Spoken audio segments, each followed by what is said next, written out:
तेरी ये हिम्मत कि तू मुझे हाथ लगाएगा, उस लड़के ने नक्श को घूरते हुए कहा, क्योंकि नक्श ने उसकी कॉलर कसकर पकड़ रखी थी।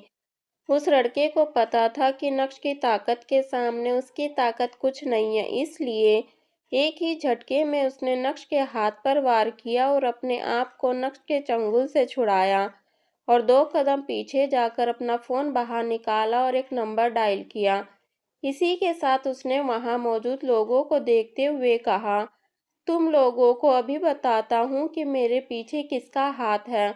इस दुकान को बंद नहीं करवाया ना तो मेरा नाम भी नबील नहीं। चलो एटलीस्ट हमें ये तो पता चला कि उस जवान लड़के का नाम नबील था। इरफान भाईजान, मुझे यहाँ पर लोगों ने घेर लिया है। नबील ने स्ट्रेट फॉरवर्ड होते हुए कहा, आप जल्दी से यहाँ अपने आदमी लेकर आ जाइए, मैं देसाई एंटीक एम्पोरियम में हूँ। जल्द ही फोन के दूसरी तरफ से इरफान भाई की कड़क आवाज सुनाई दी, अब तुमने वहां क्या तमाशा खड़ा कर दिया। यह सुनकर भीड़ में मौजूद एक शख्स अचानक से बोला, इरफान भाई, कहीं ये लड़का इरफान भाई का छोटा भाई तो नहीं है। हाँ, मुझे भी ऐसा ही लग रहा है। सूरत में और कितने इरफान भाई आ गए, ये वही इरफान भाई हैं। ओ गॉड, ये हमने क्या कर दिया। इरफान भाई के छोटे भाई को अफेंड किया, अब तो हमारी खैर नहीं। सभी को लगने लगा था कि नबील इरफान भाई का छोटा भाई है, और चूंकि अब नबील ने इरफान भाई को कॉल कर दिया तो अब इरफान भाई अपनी फौज के साथ कभी भी आ सकते हैं। हालांकि उस हॉल में मौजूद सभी के पास अच्छा खासा पैसा था, लेकिन उसके बाद भी वो इरफान भाई जैसे पावरफुल इंसान को अफेंड नहीं कर सकते थे। खैर, वो अलग बात है कि अब इरफान भाई ने गुंडागिरी छोड़ दी थी, लेकिन अगर नबील वाकई में उनका छोटा भाई है तो क्या इरफान भाई आज बवाल मचा देंगे। ये सब सोचते ही सभी के चेहरे पर डर दिखने लगा था। कुछ तो इतना ज्यादा डर गए थे कि रिट्रीट करते हुए देसाई एम्पोरियम से भागने की कोशिश करने लगे, और उनकी इस हरकत को नबील ने तुरंत ही पढ़ लिया। तुम सब यहाँ से जाना चाहते हो, तुम में से कोई भी आज यहाँ से बचकर नहीं जा सकता है, एरोगेंट अंदाज में नबील ने कहा।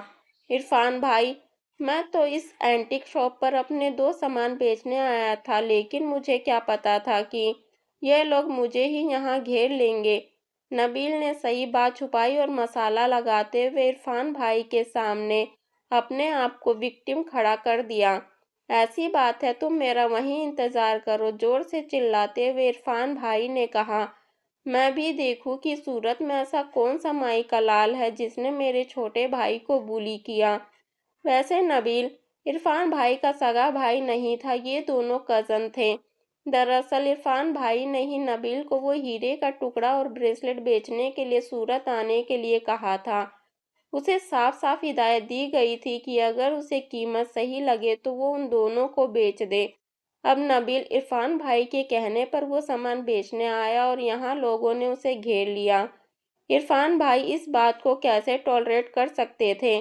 नबील ने एक बार फिर से इरफान भाई को देसाई एंटीक एम्पोरियम का एड्रेस बताया और कॉल कट करने के बाद अपने दोनों हाथों को फोल्ड करके अपनी छाती से चिपकाकर खड़ा हो गया।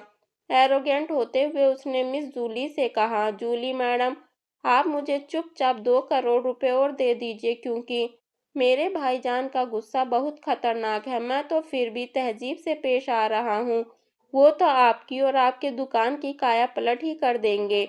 मिस जूली इतने गुस्से में थी कि उससे कुछ भी बोला नहीं गया।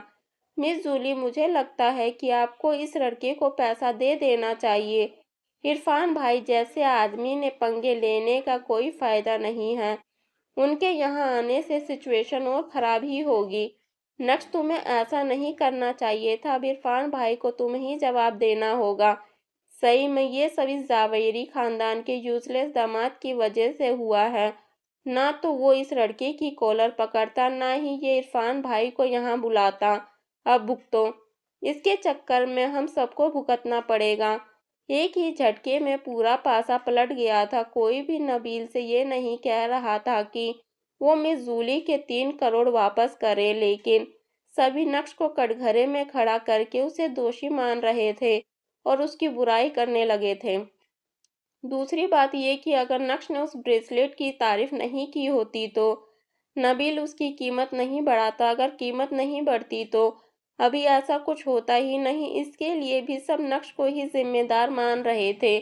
मिस जूली की छाती गुस्से से ऊपर नीचे हो रही थी। हालांकि 2 करोड़ रुपए और देना उनके लिए कोई बड़ी बात नहीं थी, लेकिन बिजनेस के उसूल को वो तोड़ नहीं सकती थी। करीब 15 मिनट बाद 5 से 6 black cars Desai antique emporium के बाहर आकर रुकी। इरफान भाई पर्सनली अपनी फौज लेकर तेजी के साथ शॉप की तरफ बढ़े। कौन है वो जिसने मेरे कजन भाई को bully किया? अंदर आते ही इरफान भाई ने दहाड़ते हुए कहा। नक्श को छोड़कर वहां मौजूद सभी के चेहरे पर 12 बज गए थे। सभी के हाथ पैर थर थर कांप रहे थे। कुछ तो इतना ज्यादा डर गए कि उसका शरीर पसीना पसीना हो गया था।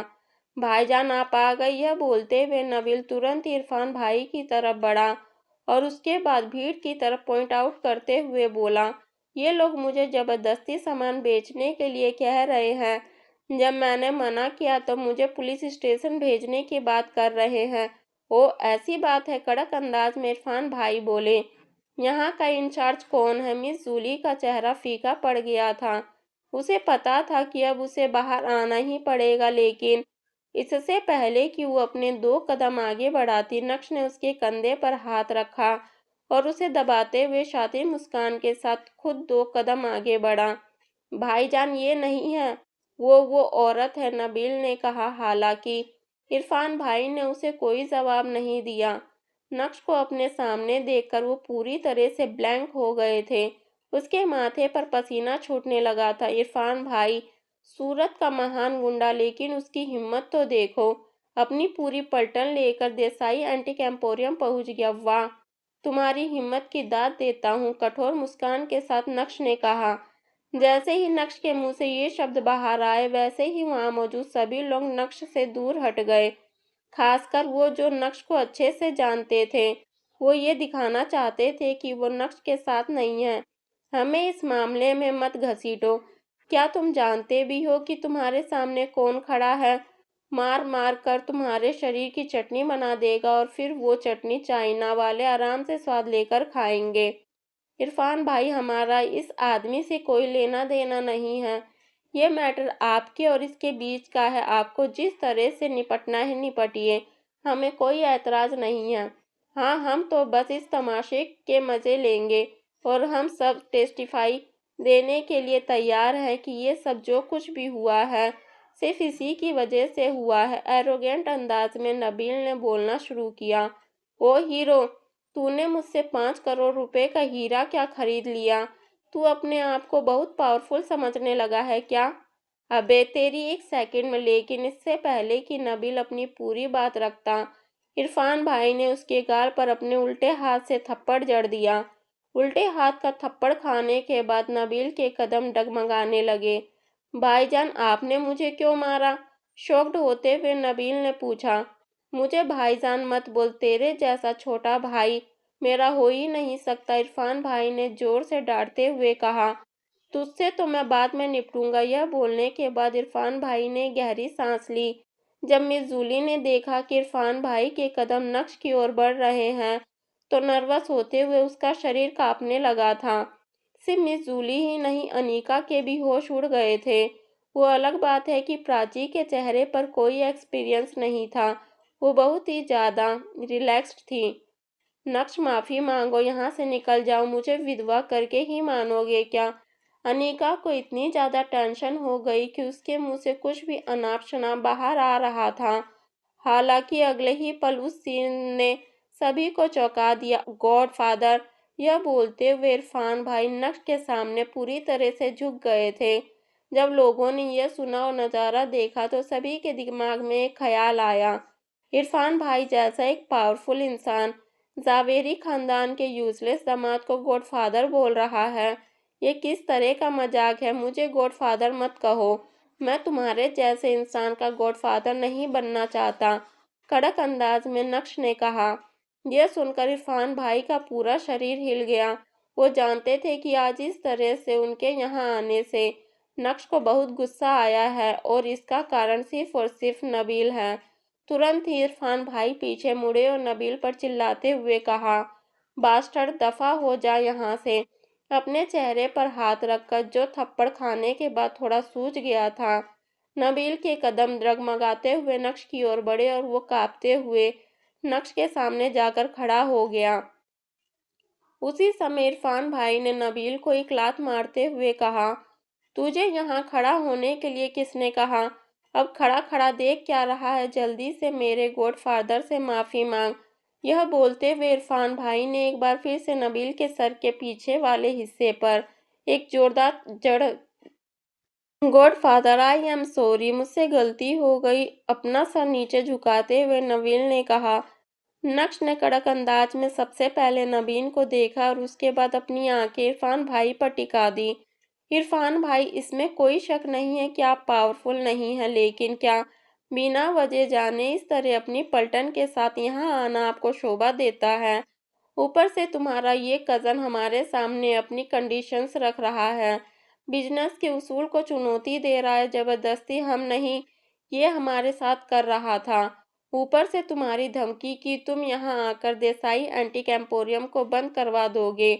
क्या तुम्हारे में इतनी हिम्मत है? नक्श ने कड़क अंदाज में कहा। गॉडफादर, मुझसे मिसअंडरस्टैंडिंग हो गई। जल्दी जल्दी में बस मैं बातों में आ गया और मामले की गहराई पर जोर नहीं डाला। मैं इसकी जिम्मेदारी लेता हूँ। इरफान भाई को देखकर ऐसा लगा जैसे मानो वो बस अभी रोने ही वाले हैं। मिसअंडरस्टैंडिंग? कैसी मिसअंडरस्टैंडिंग? तुमने तो यहाँ आकर मामले को जानने की कोशिश भी नहीं की, बस गुंडा होने का एक फायदा उठाना चाहा। नक्श ने उसी कड़क टोन में बोलना जारी रखा। तुम्हें क्या लगता है कि अगर ये तुम्हारा भाई है तो क्या यह हमेशा सही होगा? ये एंटीक शॉप है, यहाँ पर ताकत से नहीं अकल और ध्यान से काम किया जाता है, और बिजनेस करने के कुछ उसूल होते हैं जो तुम्हारे इस भाई को बिल्कुल भी नहीं पता है।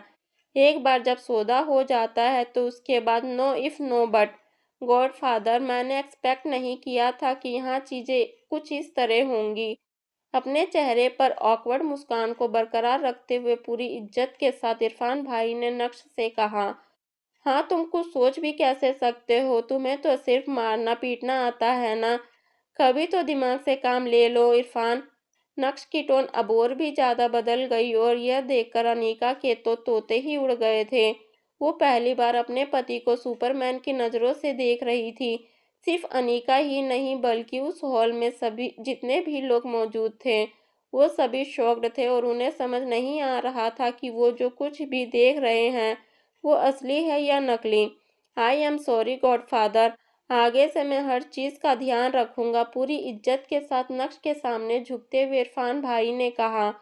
लेकिन जब उन्हें नक्श की तरफ से कोई रिएक्शन नहीं मिला तो गुस्से में तुरंत ही वो पीछे मुड़े और उन्होंने नबील की छाती पर एक जोरदार लात से हमला किया और एक ही झटके में नबील को दिन में तारे नजर आने लगे। ये सब मेरी गलती है, मैंने ही तुम्हें लाड प्यार से बिगाड़ा है। तुम्हारी हिम्मत भी कैसे हुई मेरे गॉडफादर को प्रोवोक करने की? इसी के साथ इरफान भाई लगातार नबील पर लात और घूंसे से वार करने लगा। नबील के मुंह से उसकी नाक से खून आने लगा था और देखते ही देखते उसके 3 दांत भी टूट गए थे। कुछ ही मिनट में नबील का चेहरा सूजकर किसी सूअर की तरह हो गया। जब इरफान भाई ने देखा कि नबील अधमरा हो गया है, तब जाकर उन्होंने नबील को छोड़ा।